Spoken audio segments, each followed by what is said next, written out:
It was one of those crisp October nights when the air carries the smell of wood smoke and damp leaves, and the whole town feels like it's waiting for something in Millers Creek, Kentucky. That something was Friday night football. The stands were packed, the floodlights hummed against the dark, and for a few hours, everyone forgot about bills, work, and weather.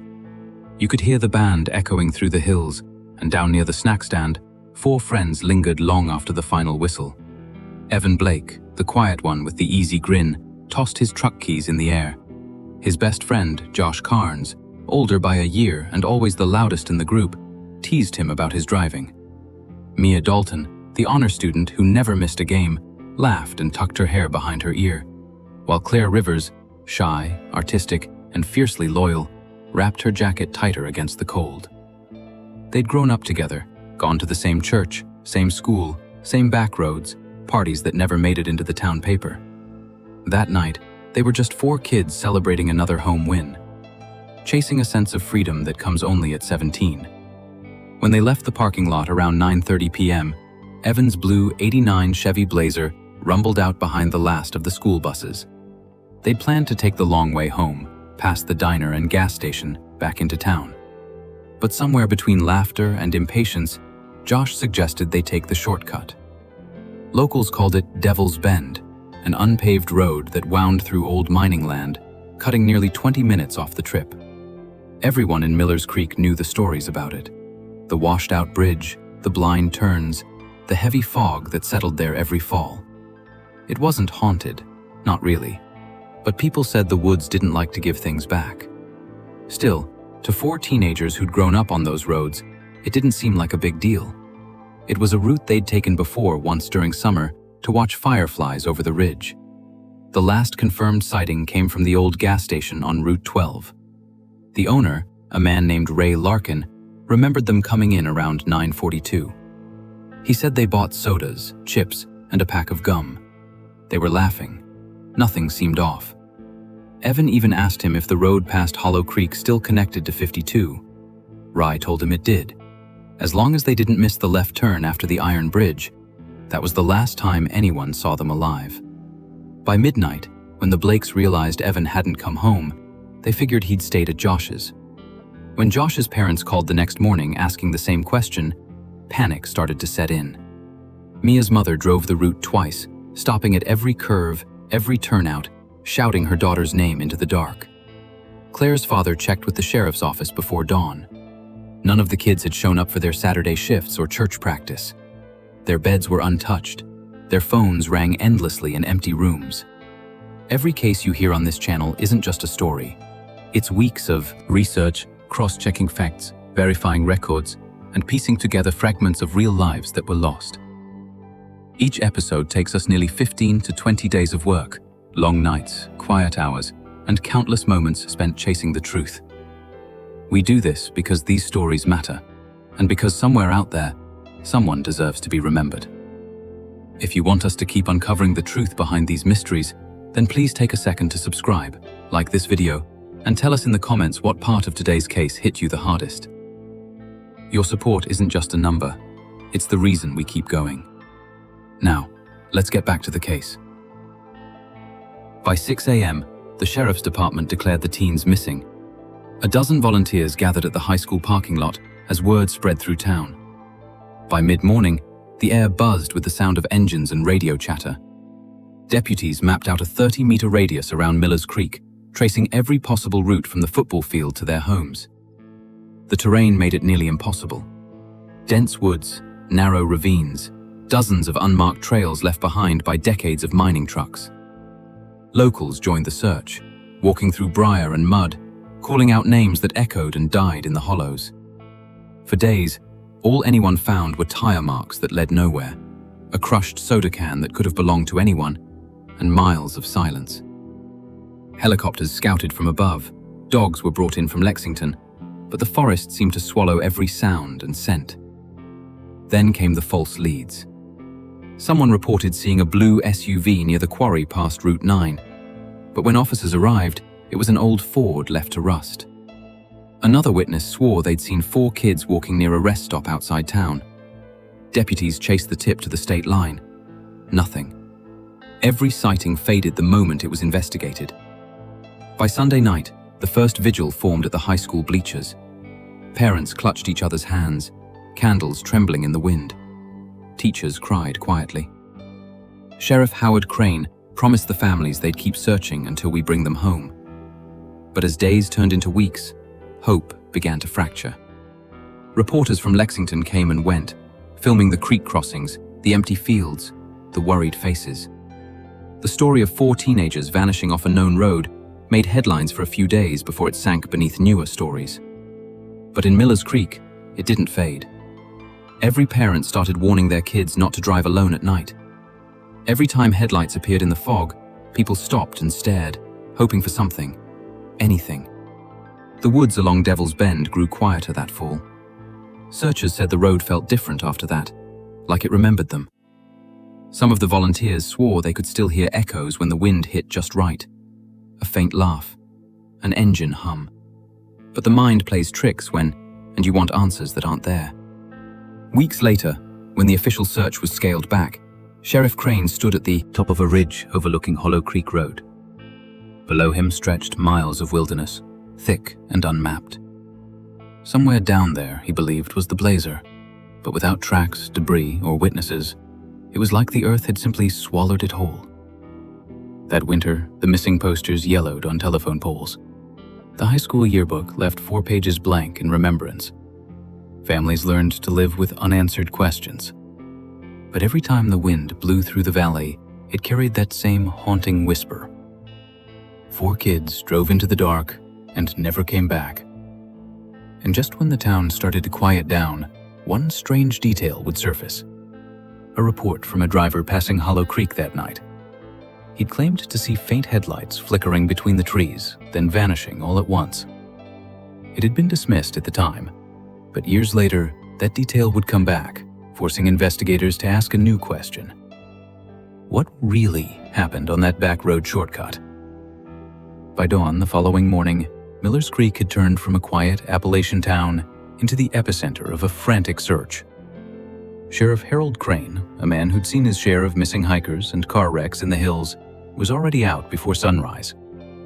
Deputies lined up maps across the hood of a patrol truck, marking every trail, every service road, every strip of pavement that might lead out of town. Helicopters from the state police circled above the ridges, their rotors echoing through the valley as if trying to shake the forest awake. From the air, the woods looked endless, green and black waves of pine and oak swallowing the thin dirt roads below. By mid-morning, volunteers began arriving in old pickups, bringing coffee, flashlights, and hope. Parents, classmates, even strangers came ready to search. The sheriff divided them into groups, creek teams, ridge teams, and road sweepers. They trudged through knee-high brush, calling the kids' names, listening for any kind of answer that never came. Creeks were dragged with grappling hooks. Divers checked the river bend where the current ran fast and cold. Nothing. No debris, no tire marks, not a single trace of a blue Chevy Blazer with the 4 friends who had vanished inside it. Each hour that passed felt heavier. The forest swallowed sound, light, and time. Radios crackled with false hope. We found something, only to end in silence. At night, floodlights lit the sheriff's staging area at the Miller's Creek Firehouse. Inside, parents waited without sleeping. Evan's mother refused to leave, sitting near the phones in case someone called with news. Mia's father clutched her school photo so tightly it bent at the corners. Every rumor that came in, sightings on Route 9, a wreck near the quarry, kids matching their description in a nearby diner, was checked, confirmed false, and crossed out by the texta and the 3rd day. Investigators reviewed the gas station security tape again. The grainy black and white footage showed the 14 standing by the counter at 1, exactly 9:42 p.m. They looked relaxed, smiling, holding bottles of soda and snack bags. The timestamp for the police was more than a number. It was the last known moment they were safe. The attendant, Ray Larkin, confirmed what he remembered. They'd asked if the road past Hollow Creek still connected to Route 52. He told them it did, if they didn't miss the left turn after the bridge. Then they thanked him and drove off into the night. The next customer came in 12 minutes later, By then, they were already gone. Investigators followed the direction they'd likely taken south along Hollow Creek Road. The first 10 miles wound through farmland and then deep forest. By mile 11, the pavement gave way to gravel and then to a dirt path lined with old mining markers. It was there, late that afternoon, that deputies have found something. A broken section of wooden guardrail, splintered and hanging over a steep ravine. The discovery sent a ripple through the search crews. Everyone thought the same thing. Maybe they'd gone off the road. Floodlights were hauled in. Rescue teams secured ropes and rappelled down the 200-foot drop. At the base was a swampy bog where runoff collected after heavy rain. Searchers waited, knee-deep in mud, probing with poles. They found old scrap metal from abandoned mining equipment, a rusted barrel, waterlogged branches, but no vehicle. The soil was too soft to hold weight for long. If a truck had crashed there, it might have sunk deeper over time. But sonar scans revealed nothing. The sheriff called off the descent at midnight. When the teams climbed back up, they were drenched, exhausted, and empty-handed. The broken guardrail became a symbol of the case. News crews filmed it, reporters stood beside it, and locals drove out just to see the spot for themselves. Parents and left flowers tied to the posts. But weeks later, it still offered no answers. The sheriff's office tested the splintered wood for paint transfer. There was none. It hadn't been hit by a vehicle. It had simply rotted and collapsed years before. Whatever had happened to the blazer, it wasn't there. Rumors spread faster than facts. Some said the kids had run away to Nashville to start new lives. Others whispered darker theories: abduction, drugs, foul play. A few townspeople claimed to know about an old quarry near the Hollow Creek Ridge, filled decades ago after a collapse deep enough to hide anything. A search team went there too, lowering sonar equipment into murky water. Again, nothing. By the end of the week, the official narrative unraveled. The sheriff faced the cameras and admitted what no one wanted to hear. There was no evidence, no scene, no explanation, just 4 missing teenagers in a truck that had vanished without a trace. The case wasn't closed, but it had nowhere else to go. The townspeople refused to let it fade quietly. Candlelight vigils continued every Friday night outside Millers Creek High. Flyers with smiling yearbook photos were taped to every gas pump, grocery store window, and church bulletin board. Even months later, when winter came and snow covered the hills, people still drove that back road looking for clues. But the forest stayed silent. In the sheriff's office, the file grew thicker, hundreds of tips, maps, and statements. And yet, as the first anniversary approached, not a single piece of physical evidence had surfaced. The search that began with helicopters and hope ended with unanswered questions and 4 empty chairs at graduation. Still, one image stayed with everyone: the broken guardrail at mile marker 11. Deputies would drive past it sometimes and slow down without meaning to. They'd look out over the ravine and wonder if maybe they'd missed something small enough to hide in plain sight. Years later, one of them would admit that he couldn't stop thinking about that swampy bog below. He said the earth out there felt different, like it was holding on to something. It didn't want to give up. At the time, no one listened.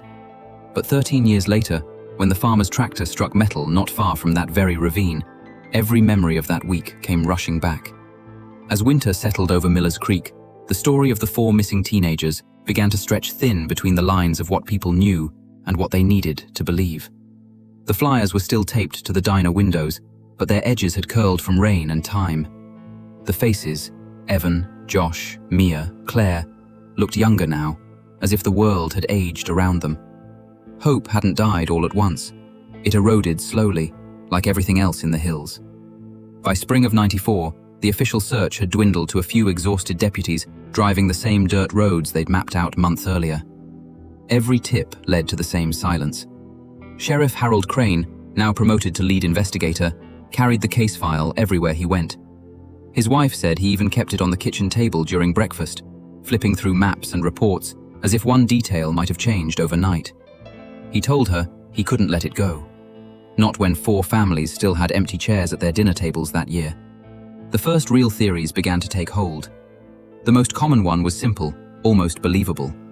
The blazer had crashed somewhere deep in the woods, maybe off an old mining trail, and disappeared into one of the sinkholes or flooded pits scattered through the region. Searchers had found dozens of them during the first weeks, dark mouths in the ground that seemed to breathe cold air. It wasn't impossible to think the truck had gone over an edge no one had ever found. But without debris, tire marks, or oil traces, there was nothing to prove it. Then came the darker speculation. A rumor started at a truck stop too. Counties over someone claimed to have seen 4 teenagers hitchhiking along Highway 41 that night. Another driver swore he'd picked up a boy matching Josh's description near the state line. But the story changed every time he told it. Sheriff followed every lead until they all dissolved into hearsay. The case file grew thicker, but not heavier, just emptier. By late '95, locals had given the story its own name, the Millers Creek 4. It was whispered at diners, told to newcomers who didn't yet know to lower their voices. People claimed to know more than they did about feuds, hidden parties, or strangers passing through town that week. Others talked about the mines. Decades earlier, the county had closed dozens of coal tunnels after floods and gas leaks. Some weren't even on record anymore. Miners said there were roads up there that didn't appear on any survey roads you could take for miles and never find your way back. Detective Crane latched onto that idea. He spent months at the courthouse reviewing hand-drawn mining maps from the 1952s, comparing them against modern satellite images. Eventually, he found something. A decommissioned access road branching off Hollow Creek, not listed on any official document. It was long overgrown, hidden under brush, but faintly visible from the air. He organized a small team to investigate. They made it halfway up the ridge before the weather turned. It was April, and rain hit the region hard, washing out trails and flooding the hollows. Crane called it off after a deputy's truck nearly slid off the embankment. The road was closed again that same year, buried under landslides. The team never returned. Crane marked the spot on his map with a red X and promised himself he'd come back when the ground dried. He never did. Time kept moving, even though the case didn't. By '97, Millers Creek had changed. A new sheriff took over. The media stopped calling. Families tried to rebuild what was left. Mia's mother kept her daughter's room exactly as it had been. The trophies, the posters, the perfume bottles, still lined up on the dresser. She vacuumed once a week, never because it needed it, but because it felt like proof that the room was still part of the house. Evan's father didn't last as long. He'd spent 2 winters walking the ridge, leaving food and flashlights at random campsites. He died of a heart attack in '98, and people said grief had worn his heart down before the cold ever could. By the early 2000s, the town's children had grown up hearing the story as a cautionary tale. Don't drive Devil's Bend after dark. Don't take shortcuts you don't understand. The forest had become part of the legend, a place that swallowed mistakes and never apologized. The sheriff's department received the occasional tip, always from out of town, always wrong. One woman mailed in a blurry photo she claimed showed a blue truck deep in the woods near her property. It turned out to be a rusted farm trailer. Another man confessed to knowing what happened, only to retract it the next day. The file went back into the cabinet, thicker than before, but no closer to an ending. Detective Crane retired in 2003, but he never really left the case. On quiet evenings, drive out to Hollow Creek, park his car at the turnoff, and just listen. He said, the silence out there was different, heavier. It made you feel like you were being watched. His notebooks from those years found later among his belongings are filled with sketches of roads, guesses at where the blazer could have gone, and short sentences scrolled in the margins. It has to be here somewhere.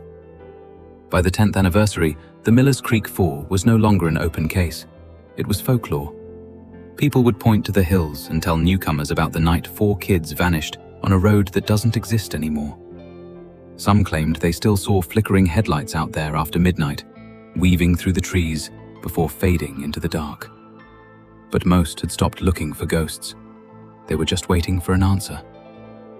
Years later, that answer would finally come, not from the woods or a search team, but from a farmer turning over soil on a forgotten patch of land just a few miles from where Detective Crane had drawn his red X. It was a wet spring morning in April 2006 when Howard Darnell first noticed something strange in his south pasture. He'd owned that land for more than 30 years, flat farmland bordered by a shallow ridge and a narrow creek that overflowed every time it rained. The night before, a storm had rolled through, dumping nearly 3 inches of rain across Miller's Creek. By sunrise, the lower fields were soft, uneven, and strained with water channels cutting through the mud. When Howard drove his tractor out to clear fallen brush, the rear tire suddenly sank deeper than it should have. He stepped out, boots sinking into the slop, and saw a depression in the ground about the size of a car hood, where the earth seemed to give way beneath him. He cursed under his breath, thinking it was an old drainage problem he'd meant to fix years earlier. He grabbed a shovel from the trailer, digging around the tire to loosen it, when the blade struck something hard and hollow. At first, he figured it was another chunk of rusted farm equipment. The property had once been leased to a mining company back in the 70s. Old scrap metal wasn't uncommon. But when he cleared a few inches of mud, he saw something smooth beneath the rust, a curve of metal that caught a faint glint of blue under the morning light. He crouched, wiped the dirt away with his sleeve, and felt his chest tighten. The shape wasn't random. It was contoured, familiar. A hood. Howard called the sheriff's office that afternoon, telling them he thought he'd found a car under the field. By the time deputies arrived, rain was beginning again. They examined the site, marking off the soft earth with stakes. The next morning, the county recovery team came with pumps and backhoes. As they drained the standing water, the outline of the vehicle slowly emerged, buried nose first in the sediment, the roof nearly caved in, the rear bumper sticking out just enough to catch the eye. When the mud was finally cleared away, the deputies stepped closer and read what little was left of the badge on the tailgate. Chevrolet. The blue paint beneath the rust was unmistakable. It was the Blazer. News spread through Miller's Creek in hours. People who hadn't said the names Evan, Josh, Mia, or Claire in years found themselves whispering them again. The case everyone thought had been swallowed by the earth. Maybe it really had. Now it was giving something back. The recovery took 2 full days. The vehicle was pulled from the mud with care, a crane lifting it inch by inch until it rested on solid ground. The Blazer was almost entirely intact. Despite the years underground, the windshield had collapsed inward, the frame bent like it had taken a slow, crushing fall. When investigators opened the doors, the smell of wet earth and metal filled the air. Inside, they found what they'd feared for 13 years. 4 skeletal remains. Each was still belted in. Bits of clothing clung to the bones. Decayed fabric in faded colors that matched what the teenagers had been wearing the night they disappeared. There was a scrap of denim, a fragment of red flannel, the silver clasp of a girl's hair beret. The dashboard was folded inward from pressure, and the steering wheel had snapped at the center. But there were details that didn't fit the picture of a crash. The gear shift was in neutral, the parking brake was off, and though the wiring had long corroded, the switch for the headlights was still turned on. Investigators stood in silence. Sheriff Crane, now long retired, came out to the site after hearing the news. He watched from the fence line, hands trembling as he looked down at what had haunted him for over a decade. He said later that something about the position of the vehicle bothered him. It wasn't buried by an impact. It looked placed there, as if it had been rolled down slowly and swallowed over time by the rain and sediment. The location deepened the mystery. The field where the Blazer was found was barely 2 miles from the search area marked off back in 1993. The ravine with the broken guardrail, the one everyone had assumed led nowhere, sat just across the creek from where Howard's pasture began. Somehow, no one had ever thought to dig there. Over the years, rain and soil runoff had layered over the sinkhole until the ground appeared level again. Forensics teams began the delicate work of documenting everything. They removed the remains carefully, sealing each set of bones in separate evidence bags for later identification. Among the debris inside the Blazer were small, chilling details. a rusted keychain shaped like a football helmet, a melted cassette tape with the label smudged away, and a wristwatch stopped at 10:47 p.m. When the bones were sent for examination, investigators confirmed what the town had feared, but somehow expected.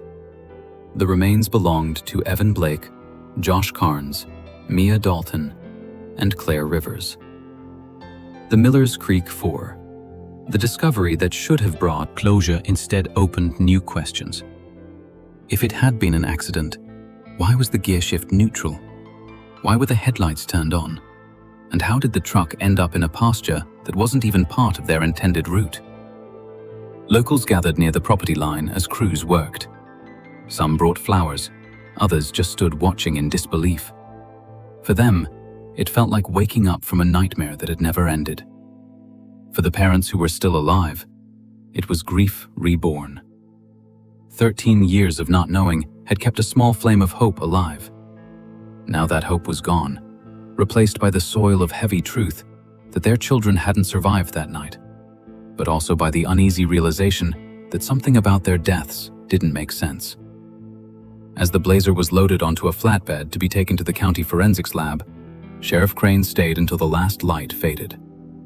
When asked what he thought really happened, he didn't answer right away. He looked at the hollowed-out pit where the truck had been and said quietly, "It's not where they went off the road that matters. It's who helped them get here." That single line reignited everything. Old suspicions, old guilt, and a new investigation that would finally reveal what had been buried with those 4 kids all those years ago. When the Blazer was finally towed from the field, the entire town of Millers Creek held its breath. For 13 years, people had imagined what that truck might look like when it was found, if it was ever found. Some pictured a rusted skeleton swallowed by mud and time. Others imagined it crushed, empty, picked clean by the earth. But no one was prepared for what the forensic team actually uncovered once the mud was washed away. The recovery unit brought the vehicle to a secure facility just outside Lexington, where it sat under halogen lights, an unrecognizable shell of metal streaked with red clay and corrosion. The process took days. Technicians in white coveralls documented every inch, brushing sediment from crevices, photographing fragments, and labeling evidence with quiet precision. When the interior was cleaned, the first personal items began to emerge. A cracked cassette tape case, a rusted seatbelt buckle, a discolored sneaker with its sole half gone. Then came something small but unmistakable. Mia Dalton's silver, heart-shaped locket, its hinge still intact. When they pried it open, faint initials were visible inside. F, short for forever. 4. It was the same phrase the 4 friends had carved into the bleachers their senior year. The engraving was enough to confirm what the DNA tests would later prove beyond any doubt. The remains belonged to Evan Blake, Josh Carnes, Mia Dalton, and Claire Rivers. Once the bones were removed and cataloged, the autopsies began. The initial findings were expected: extensive fractures consistent with the truck's crushing weight. But as the lead forensic examiner worked through the remains, inconsistencies started to surface. 3 of the skulls showed impact, patterns that didn't align with a single crash trajectory. The fractures weren't from blunt force caused by metal or windshield glass. They were angled, irregular, and appeared to have occurred before the vehicle was buried.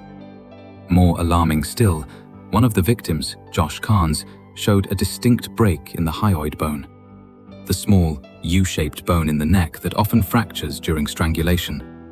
The examiner paused the report. The finding didn't fit with a simple rollover accident. It suggested something else: violence, but before death. Back at the site, investigators returned to the photographs of the vehicle. One detail stood out immediately. The Blazer's 4 tires were completely deflated, not shredded by age, but slashed deep and deliberate.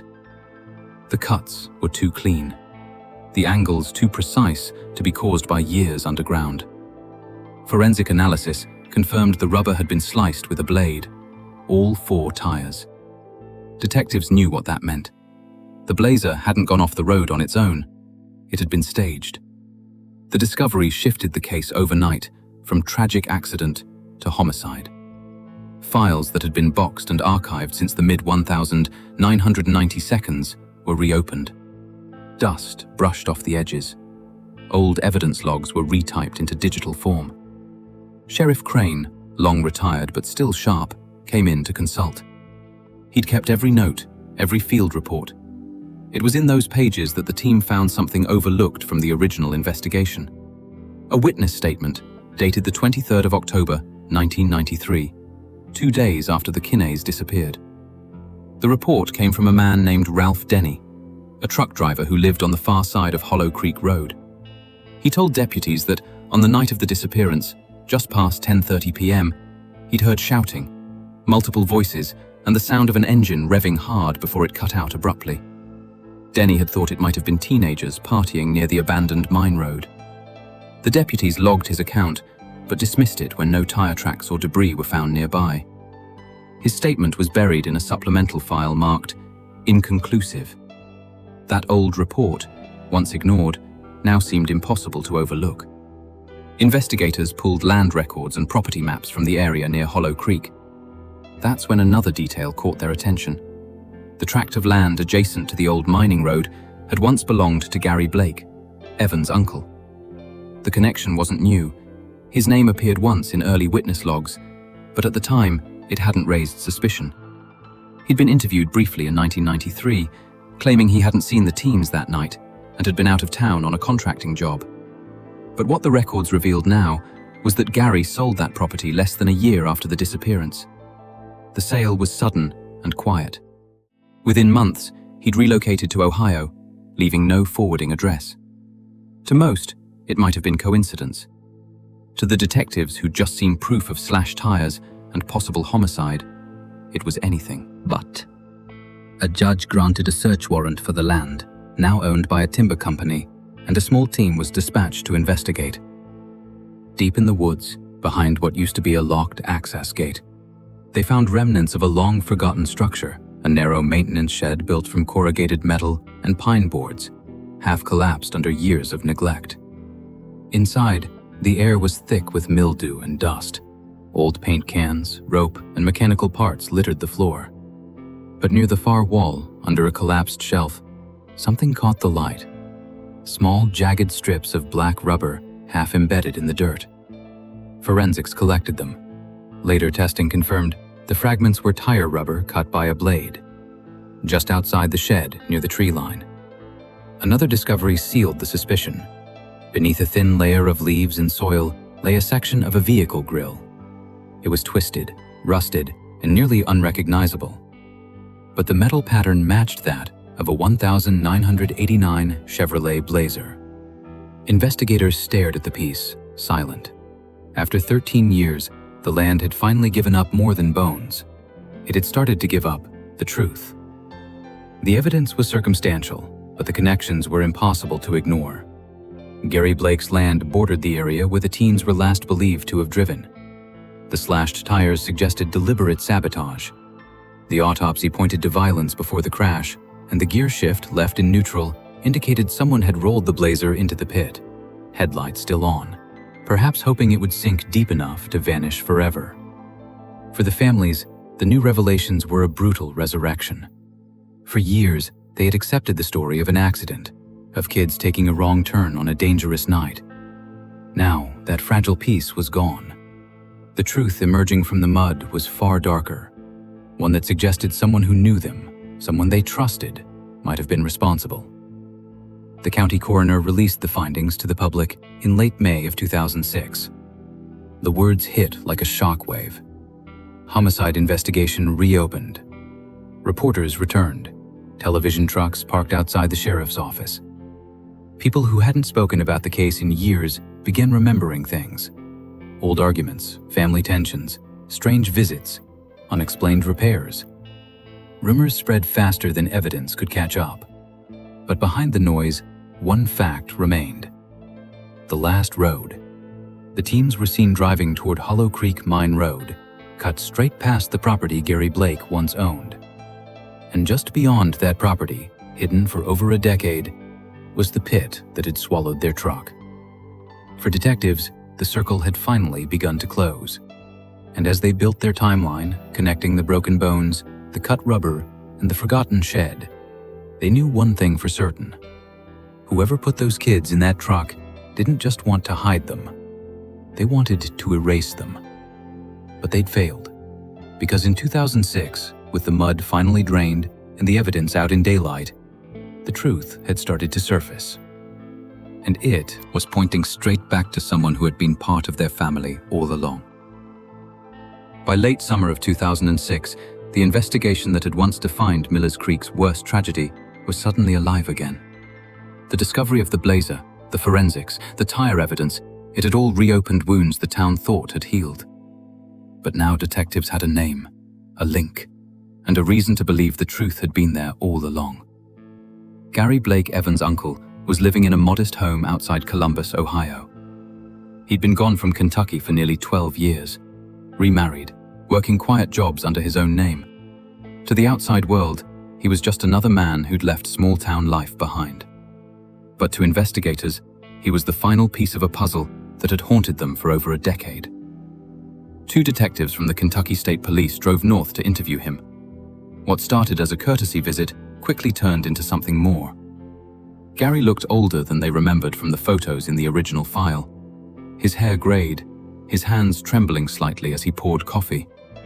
At first, he denied everything, claiming he'd left Kentucky long before the disappearance.